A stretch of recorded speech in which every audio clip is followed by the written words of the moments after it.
ఒకటి బాగా గుర్తుండిపోయింది సమంత గారితో మీకు ఈ మా ఇంటి బంగారం సినిమా సెట్స్లో ఏదైనా ఆ, విషయం విషయం అంటే అంటే యాక్చువల్లీ షూటింగ్ జరిగేటప్పుడు ఒక ఎపిసోడ్ ఉంది.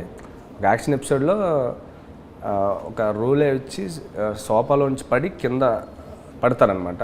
నేను ఒక చిన్న హడిల్లో ఉన్న అవతల వ్యక్తితో కొంచెం అలా జరుగుతూ ఉంటుంది. సడన్గా ఫట్ మన వచ్చి అలా జరిగింది ఒక ఇన్సిడెంట్. ఏంటని ఇలా చూస్తే మేడం సమంత గారు ఒరిజినల్గా చేశారు, డూప్ ఏమో అనుకున్నాను నేను డూప్ చేస్తారా, అంత రిస్క్ ఎపిసోడ్ అంత చేయరేమో అనుకున్నా. చూస్తే సమంత గారు షాక్ అయ్యాను. నేను షాక్ అయ్యి మేడం ఏం మేడం మీరు అని అది చాలా మంచి అంటే షాక్ అయ్యాను నేను. అలాంటి ఒక సమంత గారు చూస్తే చాలా ఫిట్గా ఉంటారు. ఏమైనా ఎక్సర్సైజ్కి సంబంధించి మీకు ఏమైనా టిప్స్ ఇచ్చారా?